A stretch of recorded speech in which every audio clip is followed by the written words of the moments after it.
I'm Rashid Ahmed. I'm with Walker Consultant. I'm glad to be here. So, I was given the topic discuss about the durability and the productivity from the designer's perspective. So, this is a great topic. So, I'm going to go over this one.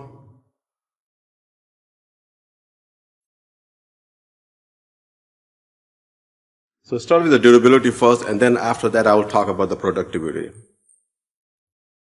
So, start with the ACI 31819 code is the section 1931 that require that the licensed design professionals shall assign exposure classes in accordance with the severity of the anticipated exposure of member for each category. So that has to be shown by the engineer. So if you look at the ACI 31819 code, there are 4 categories, which are freeze-thaw, sulfate, W, which is contact with water, and the corrosion protection. Those are the 4 categories given in the ACI 318. And under each category, they have 3 to 4 classes that define you.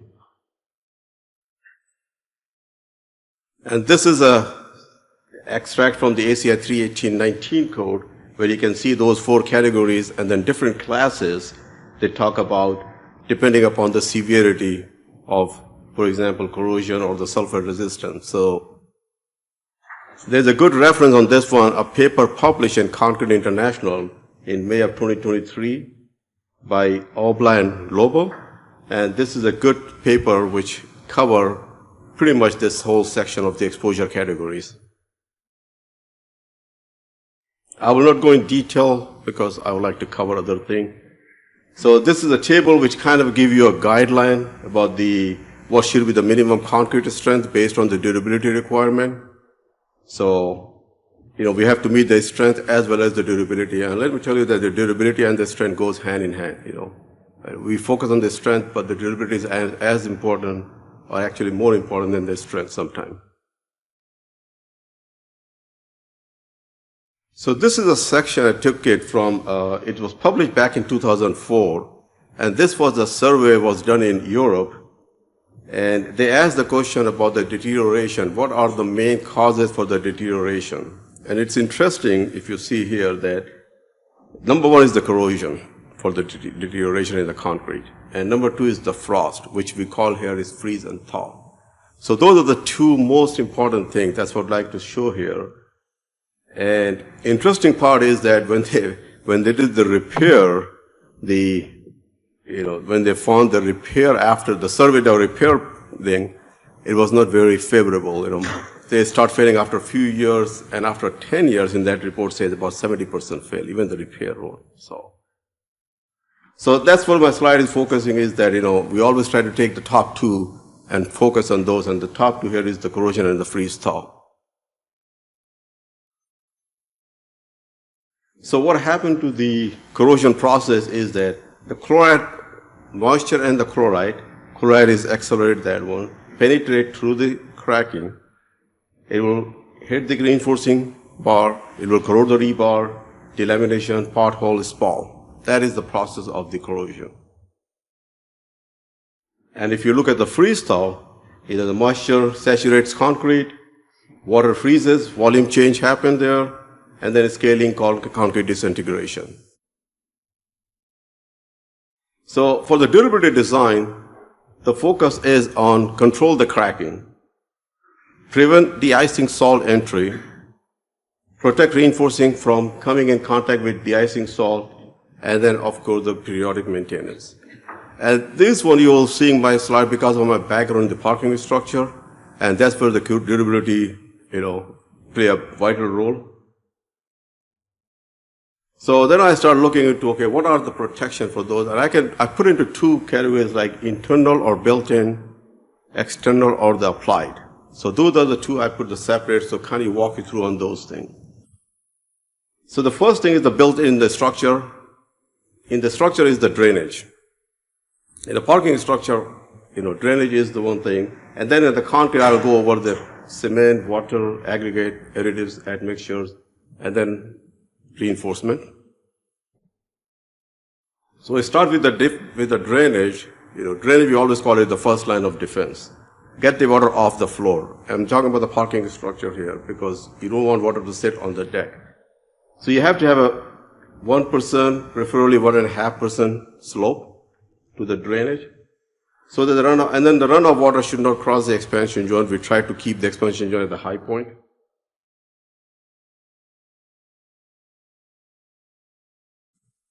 When we talk about the cement, the type 1 conforming to ASTM C150, or we are allowing also the type 1L conforming to the C595. And the type 1L is start showing up more and more in the last year or so. It has a little bit higher, I think the percentage of the limestone. The water must conform to C94. And then in the water one is to keep the chloride content to the acceptable limit, and that's given in the ACI 318.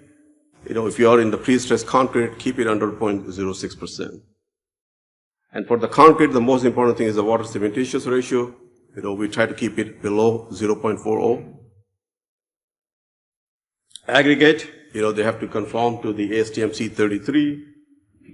They should be crushed, nice gradation, and they should be free from the chloride ion.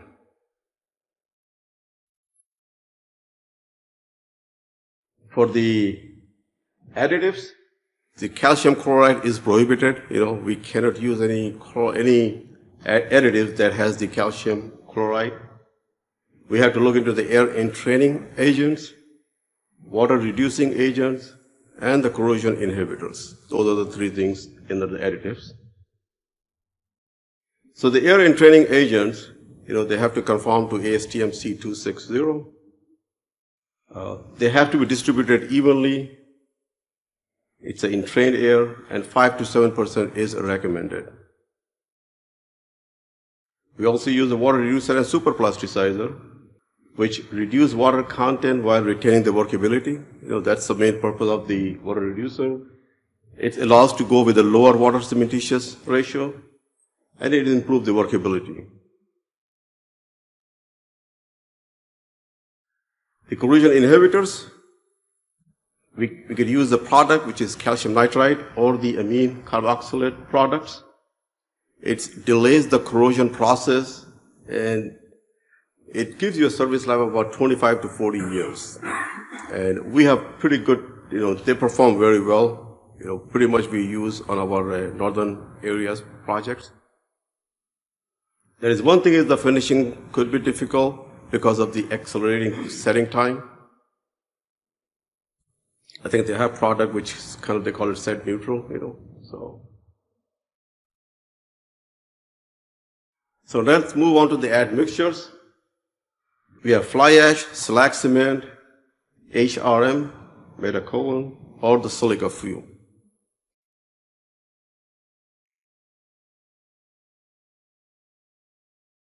So if you go to the fly ash, it's a byproduct of coal combustion. It improves workability and final strength.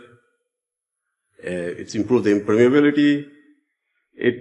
We could reduce up to 25% by the cementitious weight.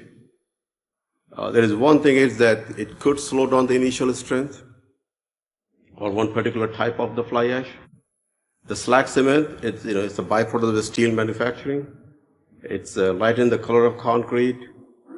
It replaces up to 50% of the cementitious by weight. And those numbers are coming straight from the ACI 318. And we pretty much follow that ACI recommendation. The high reactivity methacholine, it's a high strength and impermeability. It has the excellent freeze-thaw qualities. It's lightened the color. And we could replace up to 25%. We have not used that product, probably maybe the cost. Silica fume, it's an industry byproduct. It's a high strength and impermeability. It increases that. It darkens the color. We could go up to 5 to 7%. If you go too high, it just sets on its own, if you're putting on top of any existing concrete, let's say. And then finishing and curing procedure require careful attention. So that's one thing, it's a complaint come from the contractor is the finishing operation with the silica fume. Reinforcement, cover is one thing. We found that even, let's say, if you add another half-inch cover, that chloride has to travel another half-inch. That might give you another, several years.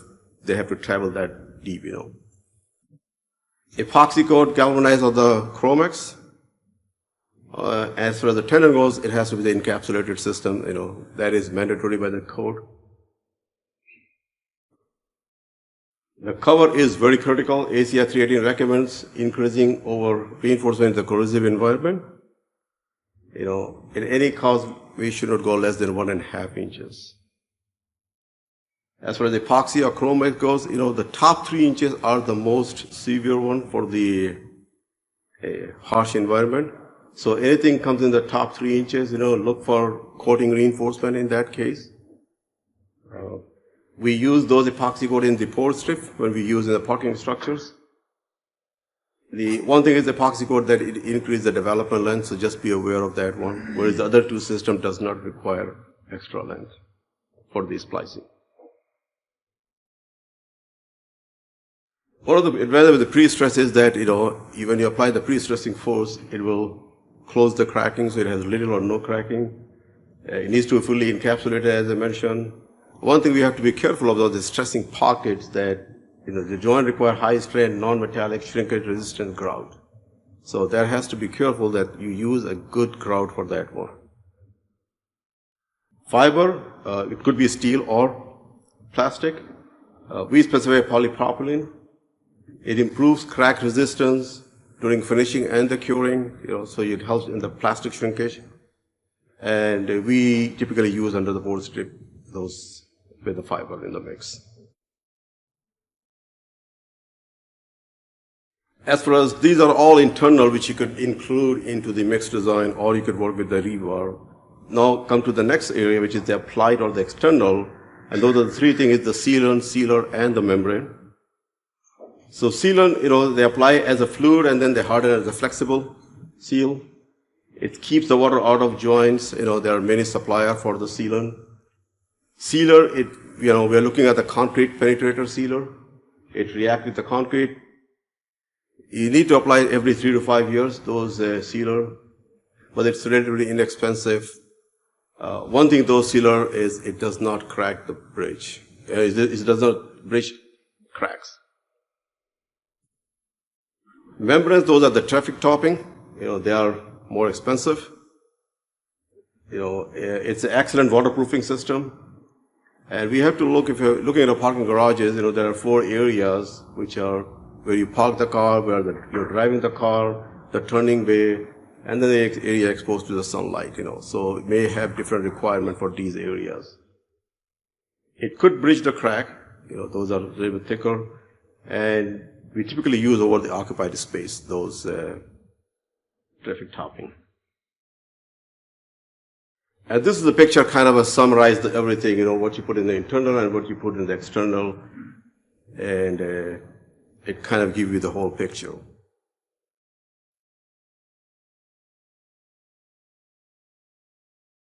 So moving on to the next part, which is the productivity, and before I start, I have thanks to Kerry Kapinski. He has provided me some information, and then Phil also on this one. So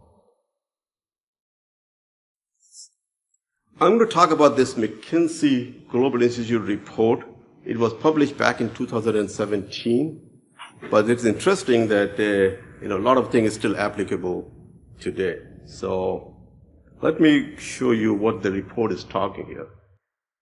If you read the report, it says that even while other sectors from retail to manufacturing have transformed the efficiency, boosted their productivity, for somehow the construction appeared to be stuck in the time wrap, So we have not progressed in terms of the productivity comparing with other sectors. And this is from the McKinsey Global Institute report. And then the New York Times, February 5th, 2023, there is an article published And here is something odd, we are getting worse at construction, and then at the bottom you see throughout the 50 and 60, productivity in the construction sector grew faster than the productivity in the rest of the economy. But around 1970, it began to fall, and then it keep going downward. So 1970 is the year where our productivity started sliding downward. And here is a nice graph from that same publication. You can see on the left side, which is the construction intermediate price index. So you can see the price, construction price keep going up, but if you look on the right-hand side, and you look at that like agriculture, their productivity has skyrocketed. Look at the retail, wholesale retail, manufacturing, they all start going up. But if you look at the construction, right around 70, it starts declining, the productivity. And I want to show it to you that because that is the fact which is we are seeing, and we have to work on this one.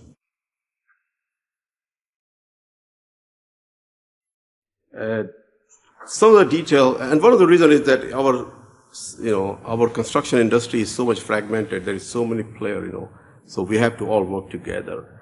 And some of the things, like I want to show you in terms of improving the productivity, and this is something we have worked with SECO a long time ago, and we have been using since for the last 2 decades. This detail. This is a simple board strip detail where you can see those arrow is like a support. That middle portion, you're going to pour it after 28 days or whatever the engineer require, 56 days, which is a pour strip. Pretty typical detail. But if you keep the shoring there, it hurts the material movement because the contractor has to move the material. Now that's in the way because you have to support that one. And then when you go to the next pour, everything has to be shored down to the ground. Whereas we have added this note number 1, which says here the shoring can be removed after the slab has been post-tensioned, provided that the reshoring should be done before the work ends. So basically, we are allowing contractor that, okay, you can go ahead and remove the shoring, give you the whole day for the material movement, go ahead and move everything from there, take everything out from there, but before you leave the job site, shore it back here. So we have checked that thing for under the dead load deflection and some live load, but we have not exposed it to the full live load or the future load coming. It's reshored there, but we have saved a lot of shoring on this case because if we allow the dead load deflection, so that's already taken by this system. So this detail we have worked with, as I said, with SECO for 2 decades ago, and since then we have been using pretty much, and the contractor liked this one. So this really improved that one. The second one I want to show you is, this is the ACI 318, and if you look at those diagonal bar, they look good on the picture, it's a detailing thing. But when you come to the job site, how are you going to put that thing in?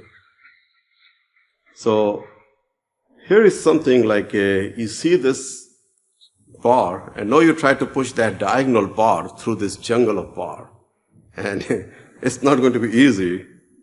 Let's see if I could, there is a video with that one. Yeah, here we go.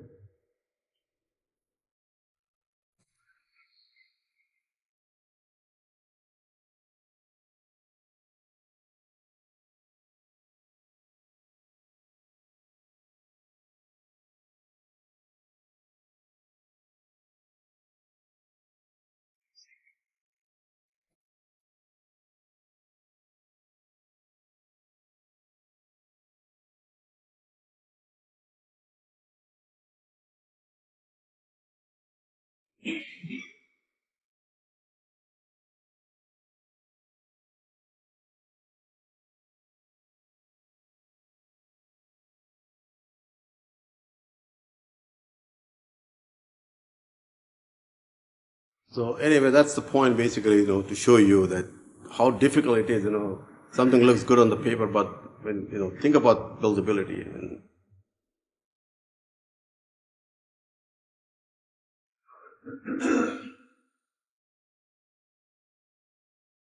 So this is the last slide which talk about the what can be done to improve the productivity. And there are 7 bullet items here, which is coming from the McKinsey. And the first one is the improving the constructability of design.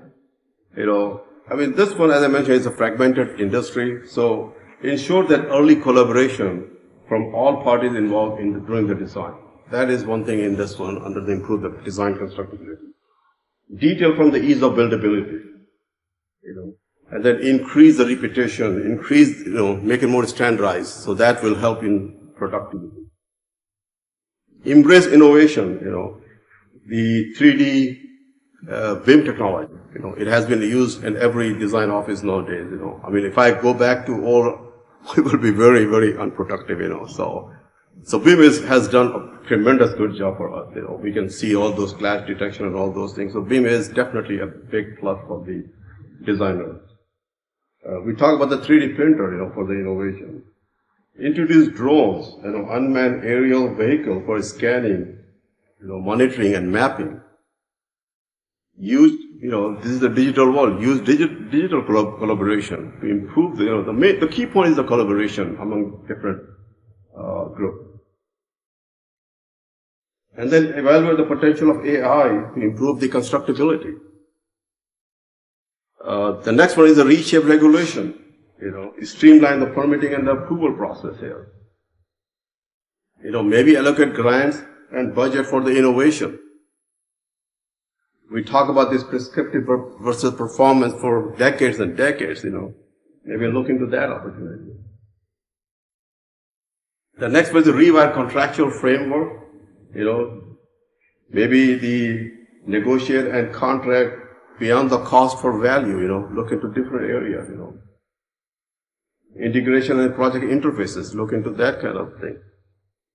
Improve procurement and supply chain, it's like use automation to reduce the human error. One thing could be done there.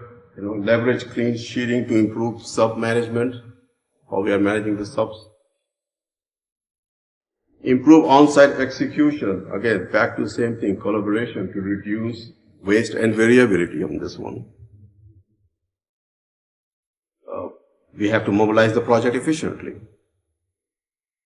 And then the reskill worker, develop the training plan, make sure that your worker or the engineer getting proper training, Then one thing is the knowledge transfer, Ensure that, we have the knowledge which is in the industry has been transferred to the another generation so we can move forward, And then, talk about maybe the apprenticeship, we used to do those sorts of things. So, that's pretty much I have.